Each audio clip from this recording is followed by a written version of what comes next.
Hey, what if I told you you don't have to join a trade association that puts money in your pocket when you complete a transaction? Does that sound like a career you'd want? Food, I, shelter. you know what?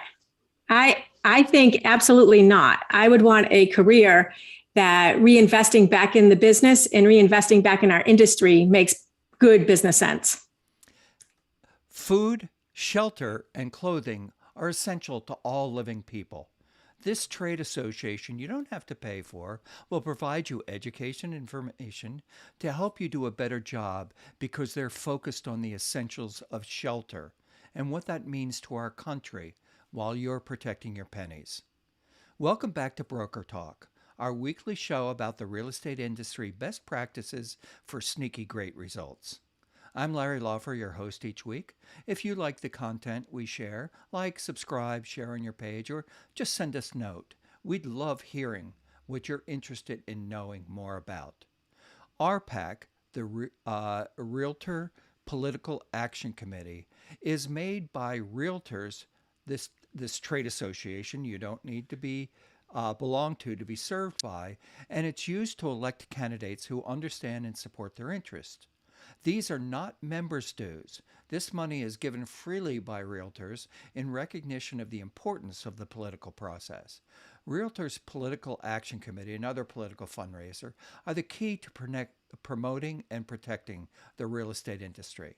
My guest today is a good friend of the show and of me, Kate Lanagan MacGregor.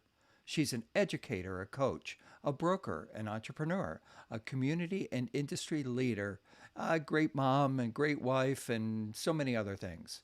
Today, she's our expert on RPAC. Welcome back, Kate. It's always a pleasure to have you on the show. Hi, Larry. Well, thank you so much for letting me hang out with you again.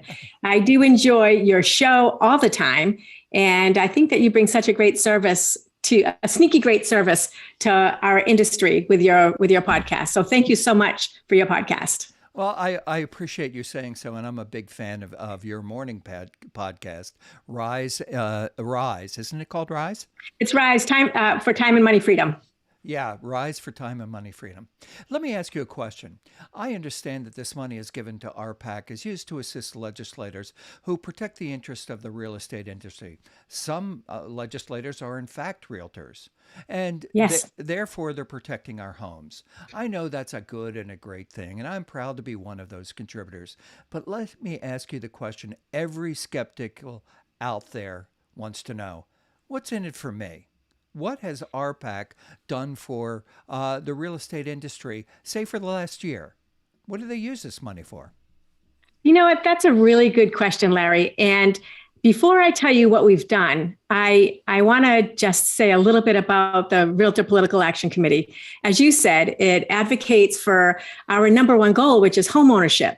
And we are dedicated to helping support causes as well as legislators and political, candidates or whatever. But to me, a lot of times I look at issues.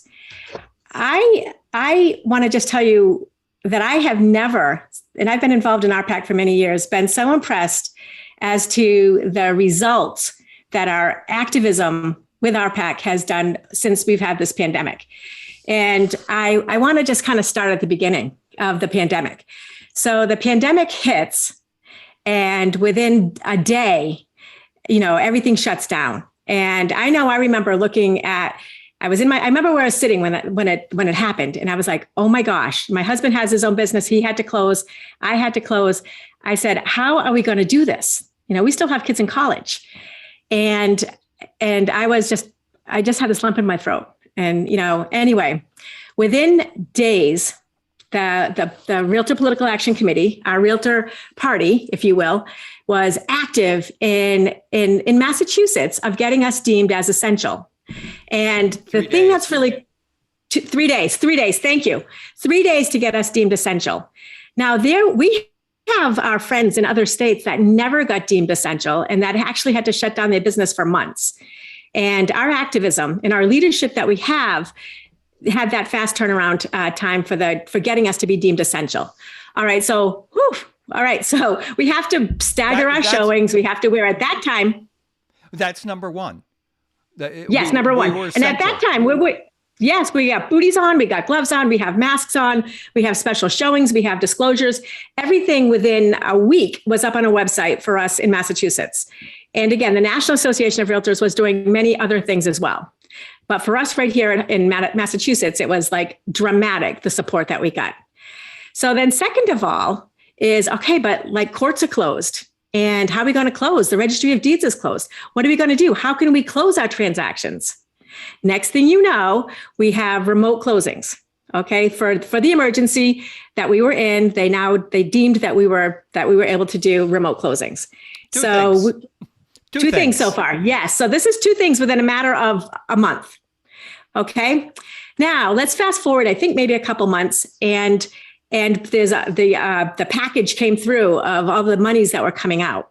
And we're looking around and we're saying, oh my gosh, look at all those people. Look at all those people who get this money. Too bad we're independent contractors sitting here and are still doing business. So we're not unemployed. We are still working, and we're looking at all of that money going out there. And like never before in our industry that I can ever think of, we are now qualifying for the pandemic unemployment assistance. So realtors out there, those who, and again, I know very active realtors that collected it. First time ever.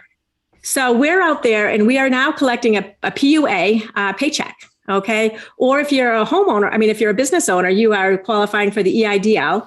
And so we are able to sustain and patchwork so that we are able to continue to serve our clients. And as you know, it was, practicing real estate in 2020 and 21 was kind of like this bittersweet thing, because it wasn't like people were like happy and fun and whatever. It was like high need, high stress, highly emotional. And we were able to continue doing our jobs. And very fearful. Very fearful. Right. So because of our RPAC and because of our activism and because of our power as a realtor party, we were able to again, for the first time ever, get funds. So never before have we had a 1, 2, 3 like we had during the pandemic that just showed the power of our Realtor Political Action Committee. And when I think about emergencies, I think about when all these different catastrophes happen, and the realtor money is there, and the realtor support is there, and all sorts of kinds of realtor items are there for the people. We are. In this way, this is where we can let our money and our influence help. So that's one way. And I think it's really interesting and very powerful that the realtor organization, you don't need to be a realtor to have a sales associate license. You don't need. No, you do not. You don't need to be a realtor to own a brokerage. And yet Nope.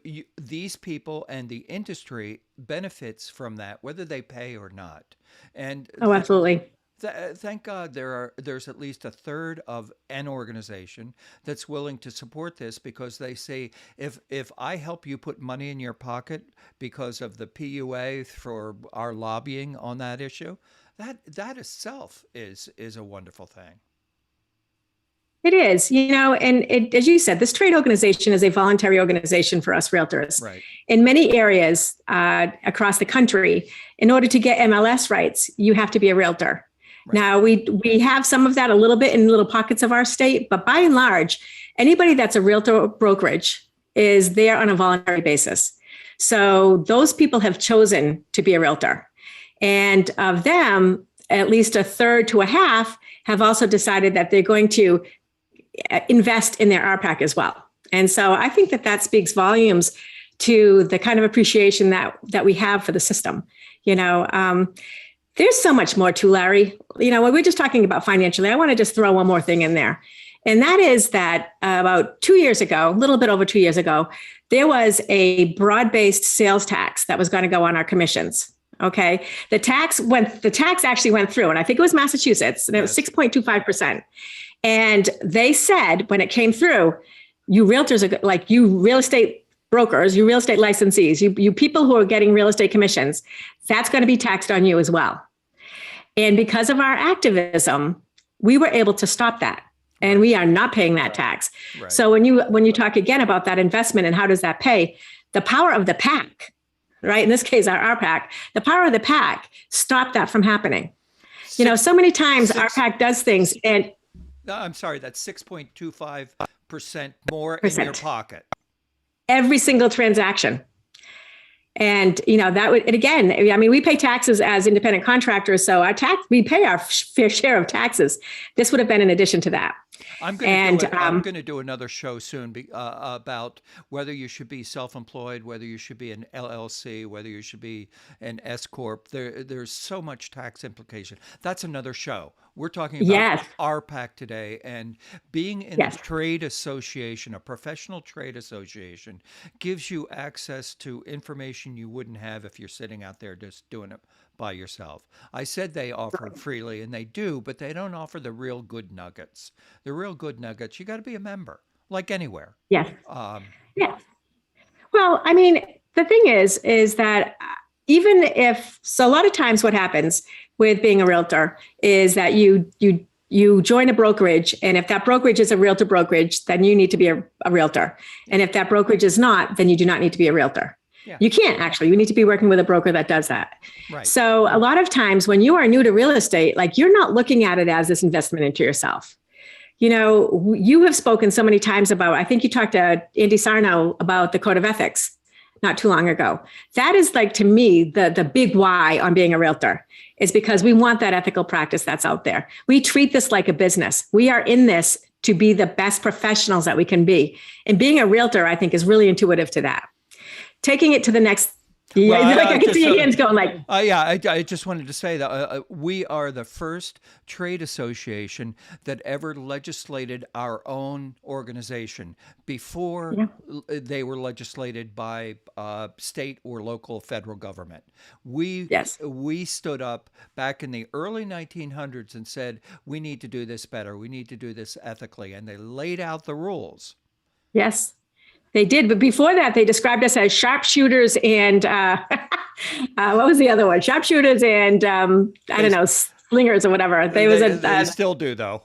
I know. Well, as you say, though, I think that we. Okay, well, I'm going to let you talk, and then I'll talk. Well, some of it is well-deserved because a great percentage of the people who have a licensed realtors or sales associations really aren't doing it. If you're doing 4 deals in a year, you're not really in the game because it changes weekly. It changes every day, but it does. But you have to be in it to know that.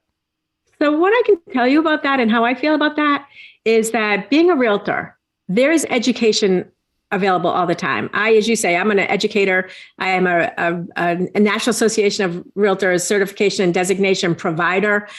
We are constantly striving to bring the best education to our members. And that education and that learning and that knowledge that you bring and that confidence that you bring to your consumers, your buyers and your sellers, that again is invaluable. And to me, that's priceless.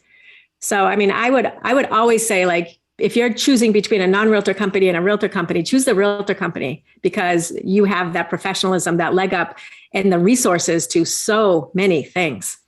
And by the way, when you choose an agency or choose a brokerage, choose it based not on what your split is going to be, but who the people are that you're in business with, because that can predict your success or failure. Absolutely. Absolutely. And also for those newbies out there, remember, like, you are interviewing them to see who it is that you are going to create your business under. Right. So look for the resources, look for the support, look for people who you can feel comfortable asking questions to. Right. And for those people who are going to take you up to the next level. Right. Right. People who answer their phone, people who help you understand why you're answering your phone, and getting back to people in a timely fashion. Time is of the essence. There are so many little things that make you successful that people just don't do on a consistent basis. But your trade association, like you and I have been on committees through the years. We sit around those meetings these are all volunteers. These are people who just want to get better and help other people get better. That's powerful. That's the those with some experience helping those with no experience. When you go to those top producer interviews and everything, every single one of those people, men, women, old, young, new school, old school, they're all going to tell you what made them successful. Yeah. But there are certain things that make everybody successful: being consistent, being focused, having a goal.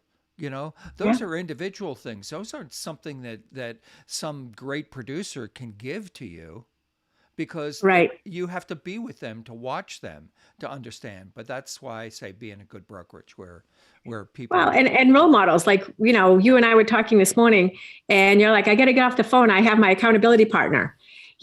So you still do this after this time. You are committed every single morning, business day, I guess, to have your accountability partner. That inspires me so much. You don't even know. Like, how do we sharpen our saw? How do we be better than we are yesterday? And how do we? And again, you're not being better for you to be better. You're being better because you want to deliver value to your clients. Yeah. You want it to be, you want to communicate so they understand. I have a funny story about that. Years ago, when everybody was teaching everybody scripts, so everybody Yeah. was saying the exact same thing. It's so Yeah. ridiculous. And I was a Keller Williams agent for a while. They have great training programs, but everybody had the same script. So you'd be in a room with 800 people. They'd hand out lists of people to call. 800 people are calling all those same people with the exact same script. It was Yeah. it was crazy. But I'm a student. I practiced my script, and when my family wasn't interested in playing with me anymore, I would talk to my dog. I would do Oh, my yes. script to my and Uh, dogs they're good listeners. If you're yes. if you're making a point, if you have the right energy, they're going to cock their head. They're going to I was just show going to you. say their ears do their thing. Absolutely. So Anyway, I am in thinking about RPAC. One of the things that you had started this with is, how do you describe it to somebody on why they should invest their dollars? That money that you invest is not something you can write off. It's considered a political contribution. So when you're doing it, you can't even use it as a write-off. And for many years, I've been involved in the Participation Council for NAR for a couple of years. Last year, I was the RPAC trustee for Massachusetts. I was the chair. This year, I'm an RPAC trustee for my board. And, in it, we struggle with how to describe the value that this brings. yeah, And so last year we did and I have a pin for you. So next time I see you, it says, my RPAC did that. And what it talks about are some of the things that we talked about. And it just says, my RPAC did that. Like a fair share investment is only $15. And the fact of the matter is that if everybody did their fair share, there would be no need for major investors, so there's participation, then there's major investors.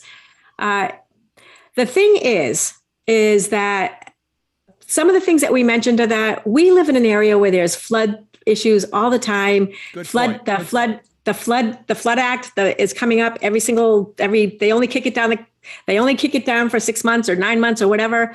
And every single time that happens, if that lapses, then we have our clients that are basically in a lot of deep water. So there's so many things like that are also part of the equation. Right. And I don't know, like I think that I could go on and on. A lot of the things we never even see. But here's how I decided. And you had mentioned it before. I'm a mom. I'm a wife. I live on a farm. I have this life that's very not fancy. And when it came time to make an investment, I was like, well, I'm not like a kind of person, but I always do want to reinvest back in my business. And when I looked at what RPAC did, which was we are the only association that our sole goal is to help our homeowners and support the homeowner in, business and dynamic. I said, I need to be there for them. And, I can't, my little, whatever my investment's going to be is not going to do anything. Right. It's when we all collectively put our little drops of water into the bucket that we end up with this power, and we have this ability to make change. Right. And, we've just seen so many manifestations of it lately. But, when I started investing, and I bet when you started investing, I had no idea where the money went. Yeah. Yeah. I just finished a stint on our investment committee, and I've seen the inside. I still don't understand it. It's complicated. what they're doing. It. I just look if it's plus or minus, and they were plus, so that's a good thing. But I remember when I first came into the industry, I'd come Yep. from two other careers, and the first thing I wanted to do was volunteer my time to my trade association, and it was very self-serving. I mean, I said it was because I care about my trade association, and that is true. But Mhm. really, I wanted to be around people who were making decisions so I knew what not to do. I didn't want Mhm. to get caught doing something stupid. And at the Yep. beginning, there's a lot of ways to be stupid in real estate. Oh, Saying the wrong thing, doing the wrong thing. it's complicated. It is complicated for sure. And what I see is those who reinvest back in their business and those who show up to volunteerism and those who are doing that, they are energetically, they are putting themselves out there for contribution and for how can I help, Right. right? Versus that the other side of that, the flip side, which is what's in it for me. And I will take the how can I help mindset and the Yeah. manifestations of what come from that Yeah. over the what's in it for me any day, every Yeah. single day, Yeah. honestly. And so, even part of, like, as you said, like I wanted to be part of that group, that part that was excited about everything that our business was doing, Yeah. the excitement of the growth and the opportunities that we had. That's where I wanted to be. Yeah. I didn't want to be the person who was trying to figure out how I could cut the commission of my co-broke or something like that. That was not my intention. My intention was to try to be the best I could be. And we Yeah. owe that to our clients. Yeah. Yeah. And ultimately, I realized I owed it to myself for my own profession. Yeah. I wanted to be good, and there are so many situations where uh, there are three or four good answers. What's the best Yeah. answer? And Right. are you thinking about yourself, or are you thinking about the client? And it's always, for instance, let's get back to that flood thing for a bit, and because Yes. that flood thing with the changing climate and the greater storms and the Yes. fires and all of that, there are many, many, many areas in this country where people have been flooded out. So Yeah. the FEMA money is pretty well kaput for a while, and it's insurance companies want to change it. So what do I tell someone who wants to buy a luxury condo right on the bay in Boston, 2, 3, $4 million, and I suggest maybe not be on the first floor, but Yeah. you have to talk to somebody about what the projections are for that, and the same with anybody who's in a flood area. Uh, Well, it's funny that you say that because, we have been advocating, for so long to kind of transition from just like the flood insurance issue to a catastrophic insurance issue, right? So that we have more people paying into it, so that we have a better fund for all of the catastrophes that we're seeing. right. And it's a big change. It's a major change. And also, like, and if not, then the reform of the flood policy now. So we've been, and I remember, and again, I'm don't quote me on this, but the person who was the head of that committee, rather than trying to solve it and make it be something that's significant, they're like, let's just kick it down. Let's just give it a little extension. Let's give it an extension. And I think he was from Texas. And he stated at one point, like, what do I care about floods? I live in Texas. And so, sure enough, lo and behold, Texas started getting some floods. And I think that none of us we're all going to be impacted one way or the other because of our climate changes. And if we could get it to be like a catastrophic insurance and get it to be changed, but that takes big change and that takes a lot of advocacy and it takes never giving up. Yeah. Yeah. Yeah. Well, constant vigilance, and you kind of Yes. you hope people are coming up behind. I have great faith in our industry, not in everyone, but I have met so many absolutely wonderful people. Yeah. Maybe my direct competitors, and that's okay. Some people will like me, some people will like you. That's just the way it's going to be. That doesn't mean I don't have to like you. If you're good at what you do, I admire that. Right. And most good agents do. Most good agents are not trying to screw the other side, whether the buyer or seller. They're understanding that it's collaborative and it's co broke, not go broke. Yeah. It's funny. We're in such that interesting industry of where we compete, we collaborate, and we cooperate. And, that's not something that people are used to, but we're used to it now. And I hope that we can continue to do that. And that's another thing that RPAC, and the Realtor Party are working toward is ways to keep that seller and buyer agency working. Can I tell you how we can give to RPAC if people are interested? Yeah. We're at that point in the show, so let's let them know. So they can go just easy. If they're in Massachusetts, www.givetoRPAC.com. Okay. And that will take them to where they need to go. If they are outside of Massachusetts, and I know you have your base has been broadened, all they have to do is go to nar.realtor and type in the RPAC. And that it's so clear and all of the different options that are available. I can tell you this, Larry, and you will love this. How I'm investing this year is there's going to be a national pet contest. And I entered it last year. There was one last year and I entered my puppy in that I'm looking at right now, and she did not win. So my puppy is going to win this year, and she's getting my major investor dollars to get that puppy front and center. So we're going to make it fun, right? So your investments can be fun. It doesn't have to be like, boo, let's write a check. It can be, let's enter a pet contest. Let's enter a raffle. I mean, what is it called? What did we do? Like the silent auctions.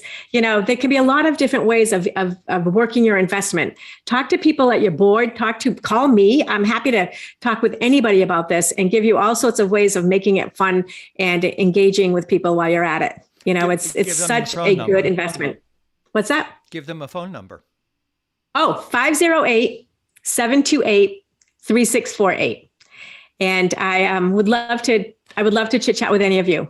But if you can remember, give to rpac.com. That's a pretty easy way to start also. The people over at Massachusetts Association of Realtors, it's Zach Ryan. He heads up our RPAC. He's wonderful. So we're all there to help you figure this out. And, I know that I'm very proud to do what I do and invest the way that I do. And I know, as you said at the beginning, I know it has helped my business. And me as well. But what I'm hoping happens with these 30 minutes that we just shared is some of the skeptics will see, we are doing stuff for you. You might not realize it. If you got PUA, and whatever amount you got, that's far more than what the dues would have been. And being inside versus outside the velvet rope, so much better for you as professionals. Absolutely. You know what? I want to be up there with how can I help versus what can I get? And that is what's going to keep our spirit alive for our profession. I've always said givers get, and that's, yes, that's right. Don't be there with your hand out, be there with a helping hand. Because we know in the abundance that it all showers back on us anyway. And if it gives us the life that we want. And if it doesn't for one thing, like somebody walks by you when you open the door, they might be having a bad day. Don't worry about it. Just move on. Don't worry about it. Be happy that you did something nice for someone. Right. I have a great big square pin on that says my RPAC did that, and just let them see that. And they'll be going, what is RPAC? As they walk away. I tell people I listen for a living. They say, are you a shrink? I love that. Yeah. I said, no, I'm a realtor, Anyway. It's always such a pleasure. And I hope our listening audience has gotten something from this. Maybe if it is just humanizing it and putting a face to what exactly RPAC does. Right. And knowing that it's not an out there kind of thing. It's a on the trenches with your feet on the ground kind of initiative. And we all benefit from it. Right. It's short money. In fact, it could be anything. Yes. That you give, and that's a benefit to everyone, and it comes back to you. It definitely comes back to you in whatever. 100%. So, hey, what a great show! Hey, I got to meet you through it, so there's a benefit right there. Yeah, just us, huh? Yeah. Thanks for joining Broker Talk.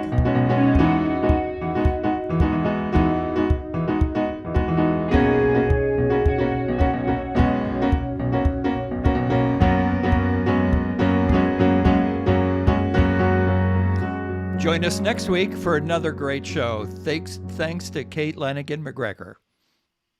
Thank you. Recording stopped.